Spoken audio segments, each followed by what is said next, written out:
শিক্ষার্থীরা তোমাদের এইচএসসি 2025 পরীক্ষার খাতা দেখা নিয়ে কি কি সুবিধা পাচ্ছ তোমরা? শিক্ষার্থীরা তোমাদের কোন কোন সাবজেক্টে কেমন নাম্বার পাচ্ছ দেখো। তোমাদের ইতিমধ্যে আইসিটি খাতা দেখা প্রায় শেষ হয়েছে। বিগত বছরগুলোর তুলনায় এবার আইসিটিতে অনেক ভালো করেছে শিক্ষার্থীরা।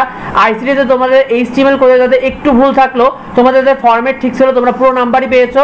শিক্ষার্থীরা তোমাদের আইসিটিতে সংখ্যা পদ্ধতির যে অঙ্কগুলো ছিল সেখানে তোমাদের উত্তর ঠিকমতো মিলাতে পেরেছো, তারা পুরো নাম্বার পাচ্ছে। এছাড়াও তোমাদের সি প্রোগ্রামিং অর্থাৎ প্রোগ্রামিংয়ে তোমরা যারা সি প্রোগ্রামিং করেছো, ফ্লোচার্ট করেছো, ফরম্যাট অনুযায়ী লিখতে পেরেছো, মাঝে কিছুটা ছোটখাটো ভুল রয়েছে সেক্ষেত্রে তোমরা পুরো নাম্বারই পেয়েছো। শিক্ষার্থীরা 100টি খাতায় গড়ে 100টি খাতা শিক্ষকরা দেখলে প্রায় 90 থেকে 91টি করে পাস হচ্ছে শিক্ষার্থীরা তোমাদের গ্রুপ সাবজেক্টের খাতা দেখাও কিন্তু শুরু হয়ে গেছে। ইতিমধ্যে পদার্থবিজ্ঞান প্রথম পত্র ও দ্বিতীয় পত্রে যে অঙ্কগুলো তোমরা করে এসেছো, অনেকে যারা 90% অঙ্ক সঠিক করতে পেরেছে তারা পুরোপুরি নাম্বারই পাচ্ছে।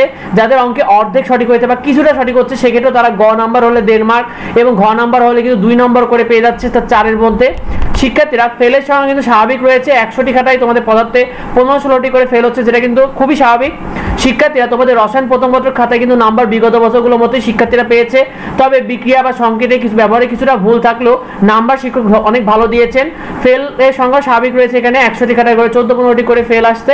জীববিজ্ঞান প্রথম পত্রের খাতায় শিক্ষার্থী অনেক ভালো করেছে, এবার অনেক শিক্ষার্থী 40-এর মধ্যে 45 নাম্বার পেয়েছে আমরা যে তথ্যগুলো পেয়েছি। শিক্ষার্থীরা তোমাদের হিসাব বিজ্ঞান প্রথম পত্র ও দ্বিতীয় পত্রের অঙ্কে কিছুটা ভুল থাকলেও পুরো নাম্বার দিয়েছেন শিক্ষকরা, অর্থাৎ অনেকে কিছুটা ভুল করেছে জায়গায়, তবুও শিক্ষক পুরো নাম্বার দিয়েছে। সেক্ষেত্রে হিসাব বিজ্ঞান প্রথম পত্রে এবার কিছুটা খারাপ করেছে শিক্ষার্থীরা বিগত বছরগুলোর থেকে, তবে হিসাব বিজ্ঞান দ্বিতীয় পত্রে অনেক ভালো করেছে শিক্ষার্থীরা। আর উৎপাদন প্রথম পত্র ও ব্যবস্থাপনা প্রথম পত্র অনেকে 70-এর মধ্যে 62-63 প্লাস নাম্বার পেয়েছে। শিক্ষার্থীরা তোমাদের যুক্তিবিদ্যা প্রথম পত্র দ্বিতীয় পত্রে খুব একটা সুবিধা করতে পারোনি তোমরা, তবে ভূগোল প্রথম পত্র দ্বিতীয় পত্রে বেশ ভালো নাম্বার পেয়েছে শিক্ষার্থীরা। ইতিহাস ও ইসলামী ইতিহাস প্রথম পত্র অনেকেই ভালো করেছে। পৌরনীতি প্রথম পত্র দ্বিতীয় পত্র, অর্থনীতি দ্বিতীয় পত্র এবং কৃষিশিক্ষা বিগত বছরগুলোর মধ্যে করেছে শিক্ষার্থীরা। আমরা কিছু কলেজের শিক্ষকদের কাছে যে তথ্যগুলো পেয়েছি সেগুলোই তোমাদেরকে জানিয়ে দিলাম, যদিও পুরো প্রতিটা বোর্ডের বিষয়টা বলা আসলে সম্ভব নয়, তবে যতটুকু পেয়েছি ততটুকু তোমাদেরকে জানিয়েছি। এমসিকিউ খাতা কিভাবে দেখছে শিক্ষার্থীরা? তোমাদের এমসিকিউ খাতা কিন্তু কম্পিউটারে কমান্ড দিয়ে দেখানো হচ্ছে, যে কাজটা স্বয়ং শিক্ষা বোর্ড করছে। এমসিকিউ নিয়ে খুব একটা তথ্য পাওয়া যায়নি। এমসিকিউ তোমাদের প্রথম পত্র দ্বিতীয় পত্র একসাথে কিন্তু পাস ফেল হবে।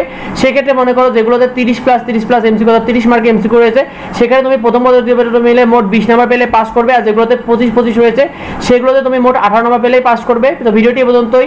যদি কোনো কিছু জানার থাকে অবশ্যই ভিডিওতে কমেন্ট করো। যাবতীয় আপডেটগুলো পেতে অবশ্যই আমাদের চ্যানেলটিকে সাবস্ক্রাইব করে রাখো, আর ভিডিওটি বন্ধুদেরকে শেয়ার করে দিও, আর ভিডিওটি অবশ্যই একটি লাইক করে দিও যাতে অন্যরাও জানতে পারে। দেখা হয় পরবর্তী ভিডিওতে পরবর্তী আপডেটে। ধন্যবাদ সবাই।